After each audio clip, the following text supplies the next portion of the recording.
So ito, meron tayong Megra na 45 inches. Bali, ito yung kanyang main board. Tapos ang gamit na top board or panel ay ganitong klase naman. So bagong labas ito. Ngayon pa lang ako naka-repair ng ganito. Tapos dito yung clock signal natin. So ang issue ng unit natin, walang display. Tapos pag tumatagal, nagkakaroon siya ng vertical bar lines sa harap. So nag-try tayo. Unang ginawa natin dito ay hinanap natin yung clock signal. So nakita natin yung clock signal natin dito sa side na ito. Yan. So ginawa ko diyan, kinat ko yung side na ito. So negative. Walang lumalabas na supply dito sa ating clock signal. Ang lumalabas lang dito ay mga point lang.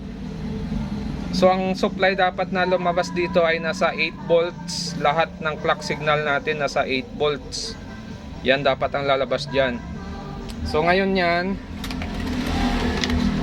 sukat natin para makita nyo na yung supply ng clock signal nito ay 8 volts yung lumalabas. Yan. So ito lang, clock 8 natin. Yan o, clock 8 natin ay 8 volts. Sana yun. Tapos clock 7 natin 8 volts din. Yun. So hanggang clock 1, yun, ganun din ang supply niyan, 8 volts. Tapos yung BGH naman natin dito, BGH natin ay 35 volts. Tapos yung BGL natin dito negative 7. Yan. So yan yung supply na kailangan naman natin. Yung 15 natin andito naman, okay naman yung 15 natin kasi good na yung unit natin. Na-execute na natin siya or na-repair na natin siya. So ang ginawa natin dito, cutting method. Unang ginawa natin cut dito, negative, hindi lumabas yung clock signal. So ginawa natin, kinat natin yung side dito. So lumabas yung clock signal natin. Tapos ginawa ulit natin, binalik ulit natin yung mga pinutol natin dito. Yan. So binalik natin yan. Tapos ito ay nakaputol na. Yan. So itong side na to ang damage. Yan o, nakakat na yan.